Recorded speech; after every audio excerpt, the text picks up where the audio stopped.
Exercise 6.2 का question number 2 देखेंगे। Question number 2 में बोला है ए बी पैरेलल है सी डी के, साथ ही साथ ई एफ परपेंडिकुलर है सी डी पे, और हमें एक एंगल दे रखा है जिसकी वैल्यू है 126। फिर बोला है फाइंड करो 3 एंगल हमको फाइंड करने हैं। आइए इसको कॉपी में समझते हैं। हमें जी ई डी की वैल्यू दे रखी है, कितनी है 126। ये कहाँ है जी ई डी, मतलब ये कंप्लीट एंगल हमको दे रखा है 126 डिग्री का। ठीक है, फिर इसके बाद हमको एक चीज़ और दे रखे थे कि E F perpendicular C D पे, मतलब यहाँ पे 90 डिग्री बनेगा। ठीक है, हमें 3 एंगल बताने हैं। ए जी ई, ये कहाँ है पहले हाईलाइट कर लेते हैं इनको। ए जी ई मतलब ये वाला एंगल हमको बताना है, और एक जी ई एफ ये छोटा वाला एंगल हमको बताना है। लास्ट वाला एंगल एफ जी ई ये वाला एंगल हमको बताना है। सबसे पहले ये वाला एंगल निकालते हैं, जो कि आराम से निकल आएगा। हमें पूरा बड़ा वाला एंगल कितना दे रखा है 126, और यहाँ पे दे रखा है ये 90 का है। बड़े वाले छोटे वाले को घटा देंगे तो ये वाला एंगल हमको पता चल जाएगा, जो कि हमें निकालना है। तो इसको पहले सॉल्व करते हैं। यहाँ पे लिखेंगे for angle G E F. ठीक, यहाँ पे लिखेंगे जी ई एफ, यहाँ पे लिखेंगे angle G E F is equal to, बड़े वाले जो छोटे वाले को सब्सट्रैक्ट करेंगे, यानी कि जी ई डी में जब हम एफ ई डी सब्सट्रैक्ट करेंगे तब जाके हमें ये एंगल की वैल्यू पता चलेगी। एफ ई डी, इसकी वैल्यू हमको दे रखी है कितनी 126, इसकी है 90, तो ये हो जाएगा 36 सब्सट्रैक्ट करने के बाद। एक एंगल तो हमको पता चल गया जो हमें निकालना था, पहला वाला आ गया।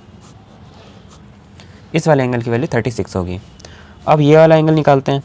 एंगल यहाँ पर लिखेंगे फॉर एंगल ए जी ई, यहाँ पे ए बी एक लाइन थी और एक सी डी, यहाँ पे जी ई ट्रांसवर्सल का काम कर रहा था। ठीक है, ये ए बी है, ये सी डी है, ये जी ई है। तो यहाँ पे जो एंगल बनेगा वो इस वाले एंगल के बराबर होगा अल्टरनेट एंगल से। तो सेम चीज़ यहाँ पे फॉलो हो रही है, यहाँ पे ये वाला एंगल बराबर होगा इस वाले एंगल के, यानी कि ये अगर 120 का दे रखा था, 126 का दे रखा था, तो ये भी 126 का होगा अल्टरनेट एंगल से।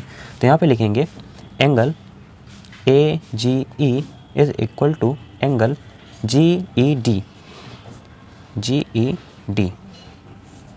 क्योंकि यहाँ पे ए बी पैरेलल है सी डी के, और ये अल्टरनेट एंगल फॉर्म कर रहे हैं, अल्टरनेट एंगल। ठीक, तो जी ई डी की वैल्यू कितनी थी क्वेश्चन में दे रखी थी हमको 126, तो हमें दूसरा एंगल भी पता चल गया। अब लास्ट वाला एंगल निकालते हैं।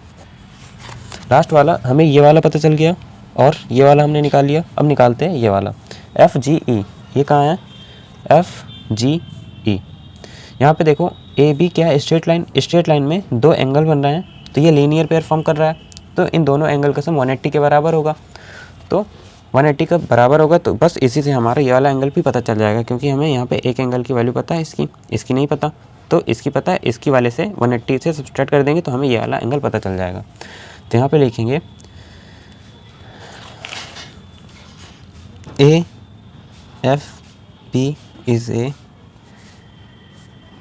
स्ट्रेट लाइन, सो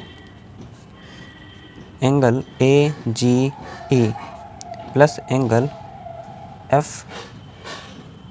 एफ या बी जी ई एक ही बात है, एफ जी ई, जो बीच में एंगल होता है वर्टेक्स होता है, वही एंगल होता है, बीच वाले को ही एंगल मानते हैं।